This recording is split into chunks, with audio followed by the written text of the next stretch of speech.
नमस्कार दोस्तों, आज के इस वीडियो में हम लोग सीखने वाले हैं एलसीएम फाइंड करना, लघुत्तम समापवर्तक। तो एलसीएम की सबसे पहले तो फुल फॉर्म क्या होती है? Least common multiple, LCM, least common multiple. Least माने होता है सबसे कम, कॉमन मीन्स उभयनिष्ठ सेम, और मल्टीपल मीन्स गुणज। जैसे कि एक नंबर लेते हैं हम 4, 6, 8। अगर हमें बताना हो इसका एलसीएम, तो इसका एलसीएम होता है 24। एलसीएम होता है 24। लेकिन ये 24 आया कैसे, और ये 24 ही इसका एलसीएम क्यों है, पहले ये चीज़ समझते हैं, है ना। तो पहले हमें ये पता होना चाहिए एलसीएम आखिर किस नंबर को कहते हैं, क्यों कहते हैं, फिर फाइंड करना हम वो भी सीख लेंगे। तो पहले ये समझते हैं एलसीएम 24 इनका एलसीएम क्यों है। तो देखो, अगर मैं कहूँ 24 जो है वही 4 से भी भाग हो जाएगा, 6 से भी भाग हो जाएगा, और 8 से भी भाग हो जाएगा। मीन्स ये 24 इन तीनों नंबर से भाग हो जाएगा जो हमें क्वेश्चन में दे रखे हैं। दूसरा कि 24 जो है वो सबसे कम यानी कि सबसे छोटा नंबर है जो इन तीनों नंबर से भाग हो जाएगा। तो भाई इससे कम मान लो अगर हम लेते हैं 20 लेते हैं, तो 20 4 से हो जाएगा, लेकिन 6 और 8 से नहीं होगा। मान लो हम ले लेते हैं 12 4 से हो जाएगा, 6 से हो जाएगा, लेकिन 8 से नहीं होगा। मान लो कोई दूसरा हम 16 ले लेते हैं 16, तो 16 4 से हो जाएगा, 8 से हो जाएगा, लेकिन 6 से भाग नहीं होगा। तो 24 ही एक ऐसा नंबर है जो इन तीनों से भाग हो जाएगा, यानी कि ये सबसे कम है, सबसे छोटा है। सेम उभयनिष्ठ इन तीनों में आ रहा है, सेम है, और गुणज इन तीनों का गुणज तो ये है ही। तो ये होता है लीस्ट कॉमन मल्टीपल LCM, कि भाई एक ऐसा नंबर जो भी हमें क्वेश्चन में नंबर दिए हैं जिनका एलसीएम निकालना है, तो उनका एलसीएम एक ऐसा नंबर होता है जो कि उन तीनों से भाग हो रहा हो, सेम हो यानी कि तीनों से भाग हो रहा हो, और सबसे कम हो यानी कि उससे छोटा कोई ऐसा नंबर नहीं होता है जो इन तीनों से भाग हो जाए, और गुणज वो ये है ही। अब हम बात करेंगे कि ये हमारा आखिर निकला कैसे, ये 24 आया कैसे। तो आज हम एलसीएम फाइंड करने की 2 विधियां करने वाले हैं। पहली भाग विधि, और दूसरी गुणनखंड विधि, divide method and factorisation method. तो भाग विधि डिस्कस करते हैं पहले कि भाग विधि के अंदर एलसीएम कैसे फाइंड किया जाता है। इन्हीं नंबर्स को लेते हैं। हमारे पास क्या था, 4, 6, 8 यही था। तो इसका कुछ परफॉर्मा इस टाइप का होता है जिसमें हम एलसीएम फाइंड करते हैं। अच्छा, एलसीएम फाइंड करने का एक छोटा सा रूल और होता है कि ये हमेशा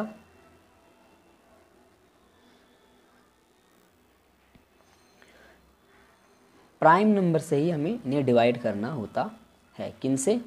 प्राइम नंबर से। प्राइम नंबर अभाज्य संख्याएं, हिंदी में इसको हम क्या बोलते हैं? अभाज्य संख्याएं। और दूसरा कि बढ़ते क्रम में। एक तो भाई अभाज्य प्राइम नंबर से ही होगा, और दूसरा बढ़ते क्रम में होगा। तो पहले ये समझते हैं कि प्राइम नंबर क्या होता है। तो प्राइम नंबर ऐसी संख्याएं होती हैं जो नंबर 1 से भाग हो और वह दूसरा खुद से भाग हो। जैसे कि इसको समझते हैं, जैसे कि मान लीजिए 2 है, तो 2 किससे भाग हो जाएगा? यह एक तो 1 से हो जाएगा, और दूसरा खुद 2 से होगा। ऐसे ही 3 है, तो 3 भी नंबर 1 से डिवाइड हो जाएगा, और दूसरा ये खुद से होगा। इस तरीके से जैसे कि अगला 5, ये किससे होगा? 1 से होगा, और दूसरा खुद 5 से होगा। 7 भी 1 से होगा, और दूसरा खुद ही अपने आप 7 से होगा। तो मीन्स ऐसे नंबर जो नंबर 1 से डिवाइड हो और दूसरा वो अपनी ही वैल्यू से डिवाइड होते हों, तो ये क्या होते हैं? प्राइम नंबर्स होते हैं। अगला प्राइम नंबर क्या होगा 7 के बाद? 11 और 13, 17, इसी तरीके से और भी आगे होते हैं। तो ये होते हैं प्राइम नंबर्स। दूसरा रूल क्या था कि भाई बढ़ते क्रम में करना है, मीन सबसे पहले छोटा, फिर उससे बड़ा, फिर उससे बड़ा, फिर उससे बड़ा, फिर उससे बड़ा। तो अब चलते हैं अपने सवाल की तरफ, फिर रूल के अकॉर्डिंग से करेंगे। तो पहला रूल है भाई प्राइम नंबर से होगा और बढ़ते क्रम में होगा। तो सबसे छोटा क्या है, 2 है, तो हम यहाँ पे ले लेंगे 2। अब हमें देखना है कि जो 4 है, क्या ये 4 इस 2 से डिवाइड होता है? तो जी हाँ, बिल्कुल होता है। कितनी बार में? 2 बार। तो 2 2 ज़ा 4, 2 3 ज़ा 6 और 2 4 ज़ा 8। तो भाई ये हो चुका है।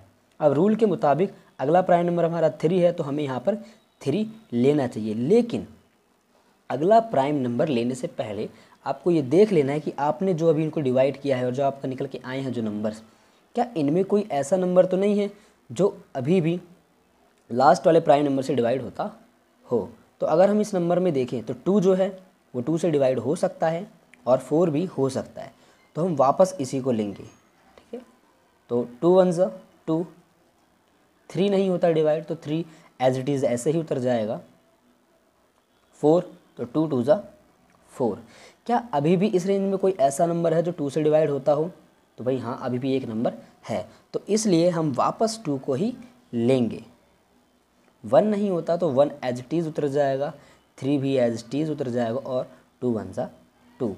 अब भाई कोई ऐसा नंबर नहीं है जो 2 से डिवाइड होता हो। तो अब हम लेंगे अपना अगला प्राइम नंबर जो कि है 3। तो 1 एज इट इज़ उतरेगा और 3 1 ज़ा 3 और 1 का 1। अब भाई हमारे सारे नंबर 1 में कन्वर्ट हो चुके हैं, तो हमारा सवाल भी 90% सॉल्व हो चुका है। लेकिन हमारा एलसीएम नहीं आया, क्योंकि हमें पता है एलसीएम 24 था, वो कैसे आएगा। तो अब आपको क्या करना है, जो नंबर्स हैं इनको आपस में करना है मल्टीप्लाई। 2 2 ज़ा 4, 4 2 ज़ा 8 और 8 3 ज़ा 24, 8 3 ज़ा 24। तो भाई अब हमारा एलसीएम आ चुका है 24। तो 24 ये एक ऐसा नंबर है जो लीस्ट है, सबसे कम है और इन तीनों नंबर से भाग हो सकता है। आई होप आपको समझ में आया होगा। एक और सवाल लेते हैं, जैसे कि 12, 9 और 15, इसका एलसीएम फाइंड करना है। तो सबसे पहले 2 लेंगे प्राइम नंबर और बढ़ते क्रम में, तो सबसे पहले 2 लेंगे। तो यहाँ कितना आ जाएगा आपका 6 आ जाएगा। 9 नहीं होता, 9 एज इट इज़ उतर जाएगा और 15 भी एज इट इज़ उतर जाएगा। 6 अभी भी 2 से डिवाइड हो सकता है, तो हम वापस 2 लेंगे। 2 3 6, 9 का 9 एंड देन 15 का 15। फिर 3 लेंगे, 3 लेंगे और 3 1 ज़ा 3, 3 3 ज़ा 9 और 3 5 ज़ा 15। 3 अभी भी डिवाइड हो सकता है, तो वापस 3 लेना है और 1 एज इट इज़। 3 1 ज़ा 3 और 5 5। फिर 5 लेंगे, अगला प्राइम नंबर 5 है क्योंकि हमारा, तो हम 5 लेंगे और 1 1 और 1। तो ये हो चुका है हमारा एलसीएम सॉल्व 90%। बट अभी हमारा एलसीएम नहीं आया है। अब हमें क्या करना है, इनकी करनी है आपस में मल्टीप्लाई। तो करते हैं फटाफट। 2 2 4, 4 3 ज़ा 12 और 12 3 ज़ा 36 एंड 36 5 ज़ा, तो फटाक से इसकी मल्टीप्लाई कर लेते हैं। 5 6 3 और 180। तो हमारा आंसर जो है वो आ जाएगा 180, यानी कि हमारा एलसीएम आ जाएगा 180। कि भाई 180 एक ऐसा नंबर है जो इन तीनों से डिवाइड हो जाएगा और यह सबसे छोटा भी है। तो ये था एलसीएम फाइंड करना भाग विधि से। मैंने बिल्कुल बेसिक से आपको समझाया, तो आई होप आपको समझ में आया होगा। अगर समझ में आया तो वीडियो को लाइक भी कर देना और इसे अपने फ्रेंड रिलेटिव्स के साथ शेयर भी कर दो भाई, ताकि उन्हें भी एलसीएम फाइंड करना आ जाए। दूसरा मेथड है फैक्टराइजेशन मेथड, गुणनखंड विधि, जो कि हम नेक्स्ट वीडियो में डिस्कस करेंगे।